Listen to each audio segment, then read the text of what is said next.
No dia 7 de outubro serão realizadas as eleições de 2018, ou o primeiro turno delas, se for o caso.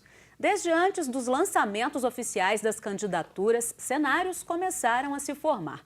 Agora, com a propaganda eleitoral em curso, os debates entre os candidatos e as pesquisas de intenções de voto dando novos panoramas, já se pode falar melhor de previsões para esse primeiro momento no estado e no país. É sobre o tema que nós conversamos no Horizonte Notícia Entrevista de hoje. E para falar com a gente, nós recebemos mais uma vez com muita alegria o professor Robson Sávio, coordenador do NESP da PUC Minas. Seja muito bem-vindo, professor. Muito obrigado, Fernanda. De que forma o senhor vem acompanhando aí esse cenário que está se desenhando aí para as nossas eleições, professor? Essas eleições são as eleições bastante complexas, né, em vários sentidos. O país ele passa por um momento muito forte de polarizações, tendo em vista os últimos acontecimentos desde 2014, né, que começa com a eleição que foi muito disputada e muito baseada, digamos assim, em ataques aos adversários e pouca apresentação de propostas. Depois todo esse processo do impeachment que aconteceu, um processo que ele é muito questionado, né, em várias áreas do conhecimento, inclusive sob o ponto de vista jurídico. Esse governo tampão, né, do presidente Michel Temer, que ocupou o país nesse período depois do impeachment e que, inclusive, implementou uma agenda contrária àquela agenda que ganhou as eleições de 2014, inclusive suscitando, né, digamos assim, um caráter pouco legítimo daquele pleito, né? E a radicalização do discurso e da polarização política desde então. Né? Nós temos elementos muito estranhos nesse processo, que é um aumento, eu diria até um assoberbamento cada vez maior da participação da justiça, do Poder Judiciário no processo eleitoral, né? Quer dizer, processos de judicialização da política, né? Politização da justiça em alguns momentos. E, inclusive, em determinado momento, digamos assim, atores que estavam bastante desaparecidos do cenário político, como as Forças Armadas, resolveram aparecer também nesse contexto, né?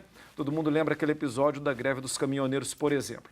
Então, veja bem, são eleições que se dão num quadro de bastante instabilidade política e institucional, de questionamento até a própria ideia de democracia, porque a democracia origina o poder do povo e quando o povo não se, digamos assim, não está muito de acordo com o governo, com o parlamento, parece que há uma dissociação.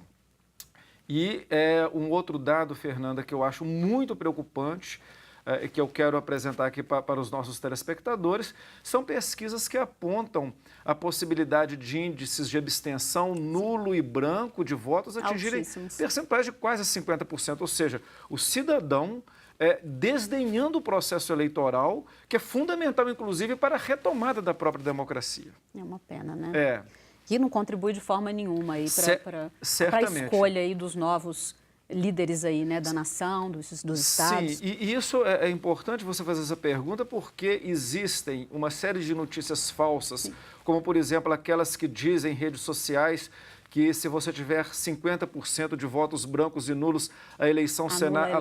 Não é verdade, né? A lei eleitoral é muito clara e somente um processo de corrupção eleitoral com a interveniência da justiça pode anular um pleito, né? Dessa forma, as pessoas que elas deixam de votar por omissão, ela está delegando essa decisão para outros que vão escolher e não adianta ficar depois 4 anos reclamando, né? Chorando e simplesmente apontando que o problema está no outro. Porque, né? Ela não fez a parte dela, né? Exato. Bom, viemos para Minas Gerais, então. Já com as candidaturas aí oficializadas, como é que vocês viram aí esses 9 nomes aí para o governo de Minas? Algum destaque, alguma novidade, alguma surpresa? A gente vê que tem muitos candidatos, 13 candidatos a presidente, 9 em Minas Gerais, mostrando que uma série de novos atores, nem sempre bem intencionados, querem aproveitar desse momento. Primeira coisa, o eleitor tem que ficar bem atento. Quem cai de paraquedas e que não tem uma história, ele e seu partido, deve ser olhado com muita atenção. Pessoas que aparecem com projetos e propostas muito faraônicas também a gente deve pensar que milagre não existe no campo da política. A política, ela tem a ver com a questão real, com orçamento público, com participação, com a estrutura do Estado. Partidos, principalmente, que criminalizam o setor público e que transforma a política em algo privado, como se fosse uma empresa, muito cuidado. Uma empresa, ela existe para atender interesses do seu dono e dos seus sócios. A política, como diz a doutrina social da Igreja, ela existe para o bem comum de todos, né? Então, a primeira questão é essa.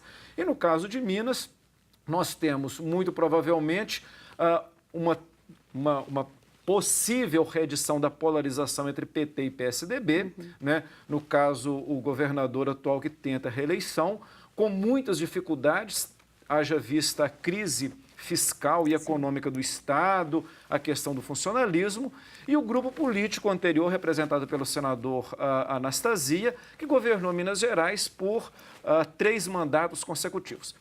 Até o momento, parece que é essa que é a disputa que deve, digamos assim, os dois candidatos que devem polarizar. É claro que sempre houve uma tentativa de uma terceira via. Inicialmente com o ex-prefeito Márcio Lacerda, que acabou desistindo porque o seu partido em nível nacional já tinha feito uma aliança com o PT, e nesse momento agora uma tentativa do atual presidente da Assembleia pelo MDB, o deputado Adalcléver Lopes, de ocupar esse espaço, que também é pleiteado pelo Maris Guia, né? E outras, quer dizer, sempre é uma tentativa de que, diante da polarização tradicional, alguém ocupe o espaço. E no cenário nacional? São 13 candidatos à presidência, como o senhor disse aí.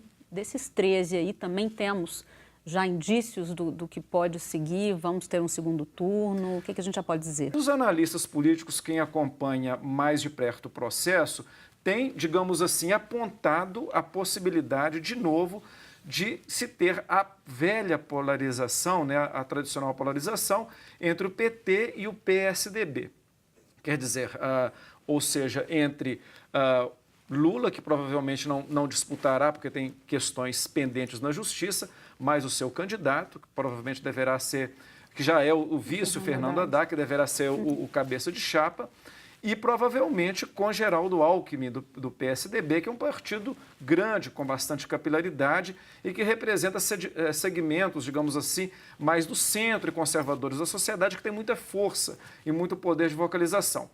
Há sempre a questão do Jair Bolsonaro. Sim, é o que eu ia dizer, né? Que está tendo um destaque aí nas pesquisas. É um candidato que ele tem tido uma performance nesse momento bastante interessante, no sentido de que a gente tem que observar. Ele é um candidato de extrema direita, com propostas muito radicais, muito complicadas, né, para um país tão desigual e com tanta diversidade como o nosso, mas que ele tem um discurso que contenta determinados segmentos da sociedade, e segmentos muito poderosos, né?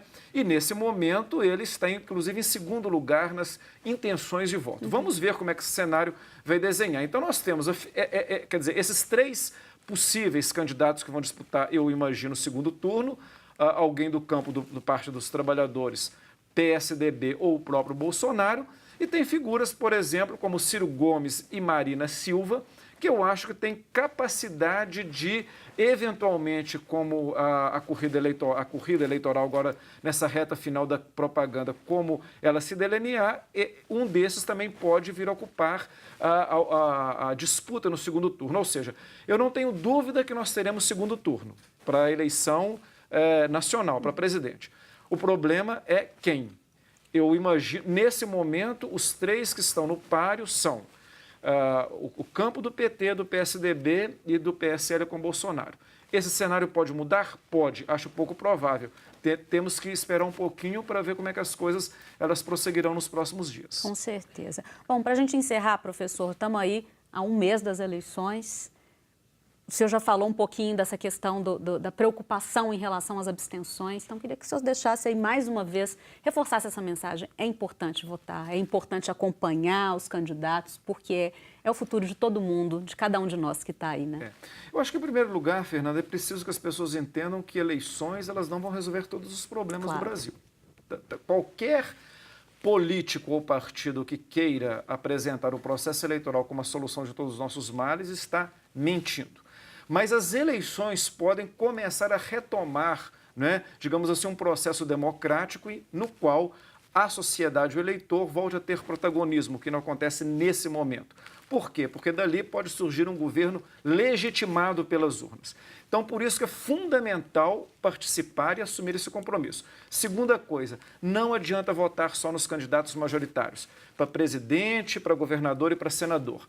Se nós não tivermos bons parlamentos, assembleias legislativas e o Congresso, Câmara e Senado, não tem como o Executivo agir bem. Então, tem que prestar atenção nos candidatos do Poder Legislativo. E, por fim, participar do pleito, achar, né, não fazer como Pilatos, como disse o Papa Francisco, lavo as minhas mãos e depois fica acusando os outros. Temos que assumir nossa responsabilidade, nosso compromisso cidadão. Tá certo. Agradeço mais uma vez a presença, professor, e as análises sempre bem-vindas. Muito obrigado.